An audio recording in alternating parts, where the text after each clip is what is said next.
ស្រីបងប្អូនគ្នាថ្ងៃនេះជួបជាមួយខ្ញុំទៀតហើយក្នុងការរៀនភាសាអង់គ្លេសប្រចាំថ្ងៃអញ្ចឹងបងប្អូនកុំភ្លេចជួយ Subscribe ឬក៏ជួយ Like ផងតោះកុំឲ្យខាតពេលយូរតោះយើងបន្តជាមួយគ្នាបងប្អូនគ្នាហ្នឹងហើយ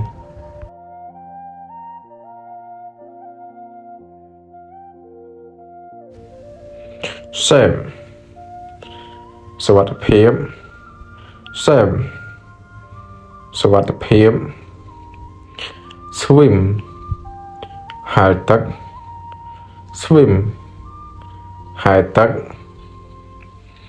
Sound សំឡេង Sound សំឡេង Lips ចាក់ចេញ Lips ចាក់ចេញ Print បោះពុម្ព Print បោះពុម្ព Away ឃ្លាតឆ្ងាយ Away ឃ្លាតឆ្ងាយ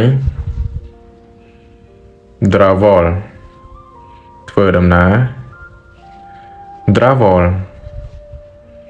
ធ្វើដំណើរ Road ផ្លូវ Road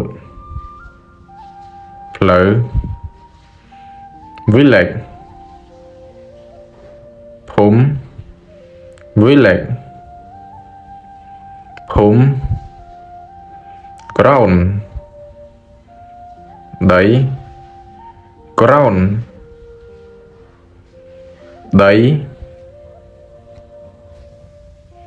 Along បណ្ដោយ Along បណ្ដោយ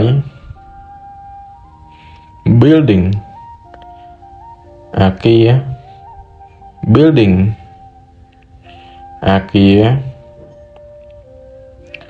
Destroy បំផ្លាញ Destroy បំផ្លាញ Base ប្រសើរ Base ប្រសើរ Clean ស្អាត Clean ស្អាត Lie ជីវិត Lie ជីវិត Leg ភ្លឺ Leg ភ្លឺ True ត្រូវ True ត្រូវ By ដោយ By ដោយ Many ច្រើន Many ច្រើន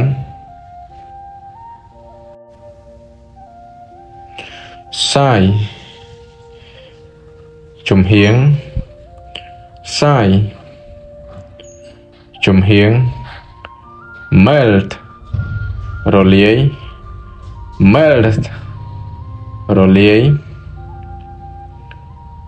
Step ជំហាន Step ជំហាន Change ផ្លាស់ប្ដូរ Change ផ្លាស់ប្ដូរ Smart ឆ្លាត Smart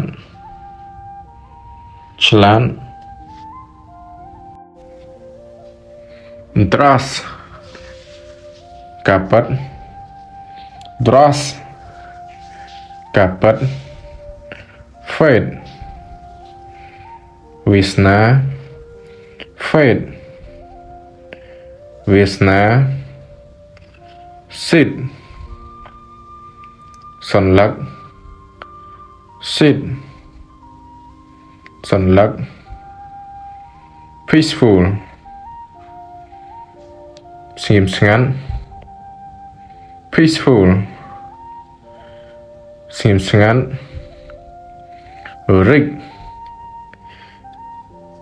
Miền. Rig. Miền. Select. Chở. Select. Chở. Đâu. Sro ám. Đâu. Sro ám. Finish. Bên chóm. Finish. Bên chóm. Value. Đồng lấy. Value. Đồng lấy. Error. Cầm hó. Error. Cầm hó.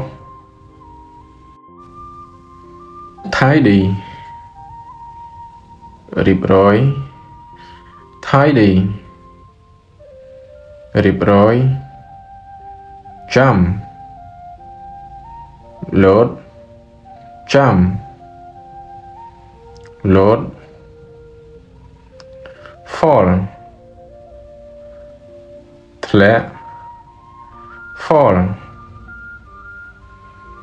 Thlet. Collect. Promote.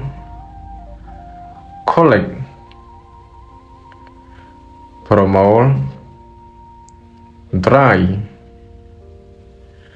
Chia diễm. Dry. Chia diễm. Vote. Bỏ chốt. Vote. Bỏ chốt. With. Chia muối. With. Chia muối. Zero. Lệch xốn. Zero. Lệch xốn. Quick. Lướn. Quick. Lướn. Really. Bật mến. Really. Bật mến. Some. Khla khla. Some. Khla khla. Drass. Kapet. Drass. Kapet. Worry. Barom. Worry. Barom.